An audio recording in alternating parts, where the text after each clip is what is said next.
Hello students, welcome to the sapnas homeschooling YouTube channel. नमस्कार विद्यार्थ्यांनो, आज आपण 1.2 Androcles and the Lion चा वर्कशॉप आणि प्लस लँग्वेज स्टडी दोन्हीही आपण इथे सोडणार आहोत. तर पूर्ण व्हिडिओ बघा. व्हिडिओ आवडल्यास लाईक करा, चॅनलला सबस्क्राईब करा. माझं नाव आहे सपना टीचर, मी पुणे जिल्ह्यातनं आहे. तुम्ही कोणत्या भागातनं व्हिडिओ बघता मला कळवा. फर्स्ट क्वेश्चन आहे, match the phrases in column A with their meanings in column B. तुम्हाला फ्रेजेस देऊन वाक्य पूर्ण करायला असतं. फ्रेजेसचा अर्थ नीट समजून घ्या. सो पहिली फ्रेज आहे लुकिंग आउट फॉरचा उत्तर आहे ट्राइंग टू सर्च फॉर, म्हणजे कशा तरी शोधत असणे. फेस टू फेस म्हणजे आपण जे समोरासमोर म्हणतो त्याचा अर्थ आहे in front of each other. Third आहे समॉन अप करेज, म्हणजे सगळं धैर्य एकवटणे. Try to be brave. Rage melted म्हणजे अँगर रिड्यूस, आपला राग संताप मावळणे या अर्थाने. Be moved by, filled with soft feelings म्हणजे कशाने तरी आपण आपलं हृदय भरून जाणे. B read the following sentences from the story, म्हणजे या धड्यामधनं या गोष्टीतनं तुम्ही वाक्य वाचायची ती खालची. They were bound by law to obey their master. Second, the kind man bound up the lion's injured paw. Third, the lion bounded towards Androcles again. त्या सगळ्यामध्ये बाउंड बाउंड बाउंड शब्द आहे, पण याचा प्रत्येकाचा अर्थ वेगळा आहे. The word bound carries 3 different meanings. 3 वेगळे अर्थ होतात. पहिला होतो रश्ड फॉरवर्ड म्हणजे पुढे जाणे. फोर्स टू फॉलो म्हणजे जबरदस्तीनं पाठी जाण्यासाठी भाग पाडणे. आणि थर्ड आहे टाईड अप म्हणजे बांधणे. Put the correct A B C in the boxes. आता आपल्याला प्रत्येक वाक्याच्या पुढे बॉक्स त्याला उत्तर लिहिलंय. They were bound by the law to obey their master. Answer B आहे. The kind man bound up the lion's injured paw. Answer C आहे. And the lion bounded towards Androcles again. A उत्तर आहे. C. Now the translate each of 3 sentences. आता आपल्याला आपल्या मातृभाषेत ही वाक्य अनुवादित करायची आहे. तर पहिलं वाक्य, they were bounded by law to obey their masters. तर इथे मिनिंग अर्थ आहे मालकांच्या आज्ञा पाळण्यासाठी ते कायद्याने बांधले गेले आहेत किंवा त्यांना त्यांच्या मालकाचे नियम पाळणे कायद्याने बंधनकारक होते. Second, the kind man bound up the lion's injured paw. उत्तर आहे त्या दयाळू माणसाने सिंहाचा जखमी पंजा घट्ट बांधला. Third, the lion bounded towards Androcles again. Answer आहे अँड्रोकल्स कडे सिंहाने पुन्हा झेप घेतली. क्वेश्चन 2 आहे, find from the story antonyms. आता स्टोरीमधनं आपण विरुद्धार्थी शब्द शोधतोय. मनाने नाही लिहायचं, स्टोरीमधले लिहायचे. Kind, cruel, poor, wealthy, slave, master, high, low. Punishment, reward, unbound, bound, tender, tough, happy, unhappy. B question आहे, find from the story 5 word that describe the sounds made by the lion. तर lion कोणते कोणते आवाज काढतो? Moaned, रोअर्ड, विम्पर्ड, growled आणि पर.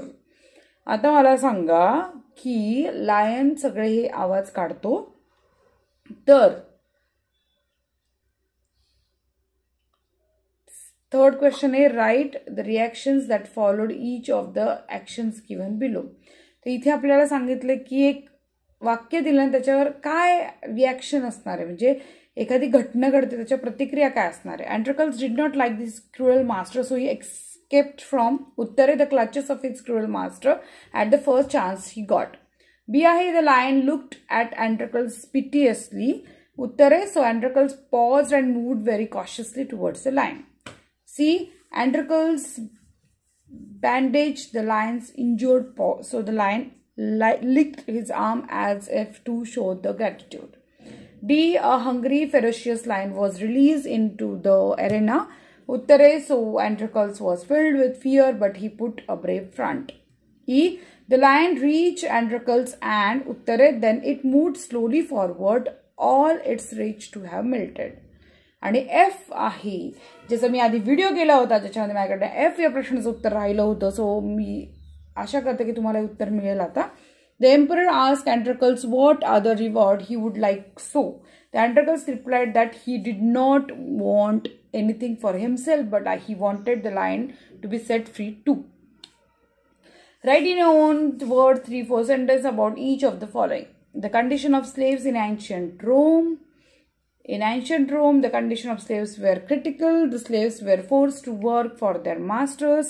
They had to do what their masters told them. They had no freedom, no rights. Even when they were unhappy with their master, they could not leave him. They were bound by law to obey their master, however wicked he might be. Second आहे qualities of Androcles. तर त्याच्या qualities लिहूयात आपण. Androcles was a kind, gentle and courteous man. He was a slave, but he had his own self-respect. He was very kind-hearted. He helped the lion when it was injured. He cleaned and dressed the lion's wound. He was brave and courageous and friendly by nature. तुम्हाला कोण जास्त आवडलं? Androcles खूप आवडला का तो स्टोरीतला lion खूप आवडला? मला कमेंट करून सांगा. थर्ड आहे even wild animals can be our friends. तर तुम्हाला कोणता वाईल्ड अॅनिमल आवडतो? वाईल्ड अॅनिमल म्हणजे जंगली प्राणी आपले मित्र होऊ शकतात. या स्टोरीत दिसतंय तरी आपण लिहूया याच्यावरती. Wild animals can be our friends. The story of Androcles and the lion is the best example of this. Animals can be our friends. Hindi story the lion keep in mind Androcles help the lion treat and recall as his best friend. End of the story. And Androcle and the lion save each other's life. Question 5 आहे narrate to your class any short story about kindness to animals. How animals can be kind to humans. Write down the story in your notebook. Give it a title of your own. चला आपण आता एक गोष्ट लिहूयात आणि गोष्ट आहे kindness, a thing to learn which animal knows it. There was a man named Kalu. He lived in a village. He was kind to everyone. He was kind to animals also. When anyone needs help, he was there to help them. One day he saw a dog lying on road due to an accident. He picked up the dog to the pet's hospital. He nursed him, fed him and saved his life. Now the dog was fond of Kalu. He always stayed with him. After a few days there were robbers coming for robbery. The dog saw these robbers. It barked loudly and awakened Kalu. After that, robbers ran away. The dog saved Kalu's money from the thieves. This shows kindness to the animals. Language स्टडीचे प्रश्न बघूयात आपण. पण त्या अगोदर तुम्हाला ही गोष्ट आवडली का? का तुम्ही दुसरी कोणती गोष्ट डोक्यात घेतली होती?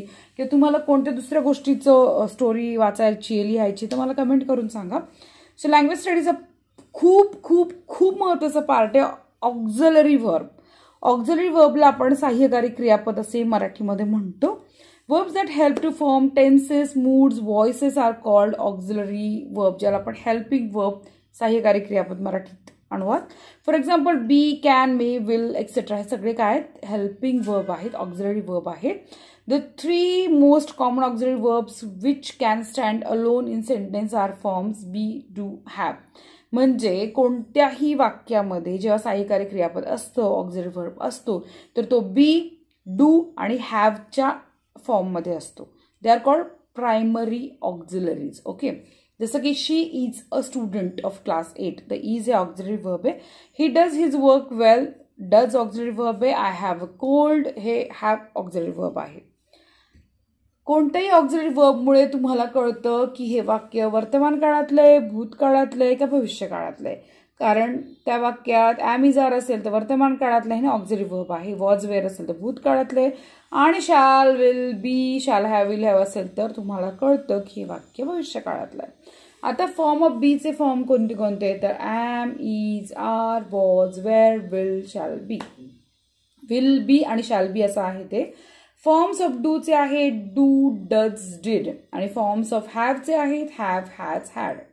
There are other auxiliary verbs which do not stand alone in sentence. आता काही आणखीन आहे जे वाक्यात एकटे उभे नसतात.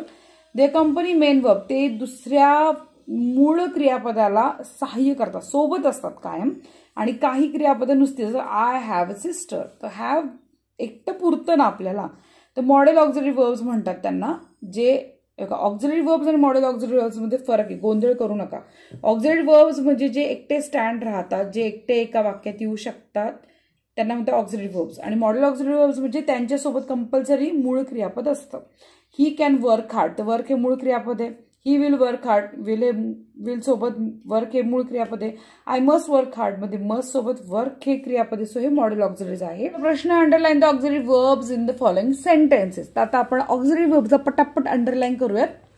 आन्सर लिहायचे. Underline the auxiliary verbs in the following sentences. We have, have आहे. Reena is injured badly. You must wear clean clothes. She should talk politely.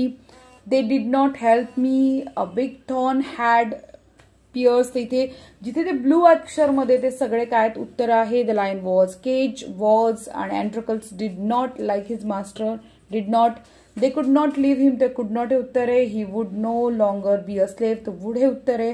The slaves were force to work, तर वेअर हे उत्तर आहे. आणि we should show kindness to animals, तर should हे उत्तर आहे. So in this way we have solve each and every question. पण तरी तुम्हाला नाही कळालंय, समजा असं असेल की एखाद्या मुलाला नाही कळत मॉडेल ऑक्झिलरी वर्ब की ऑक्झिलरी वर्ब काय फरक आहे, तर हरकत नाही, मी तुम्हाला परत सांगेन, कमेंट तर करा. आणि कुठला तुम्हाला वाईल्ड अॅनिमल आवडतो, सिंह आवडतो, वाघ आवडतो, कुठला प्राणी जास्ती आवडतो मला नक्की कमेंट करा आणि सांगा. मला ऐकायला आवडेल तुमची उत्तरं. भेटत पुढच्या व्हिडिओमध्ये. दुसऱ्या मुलांना पण हा व्हिडिओ शेअर करा, त्यांचाही फायदा होऊ द्या. Bye bye.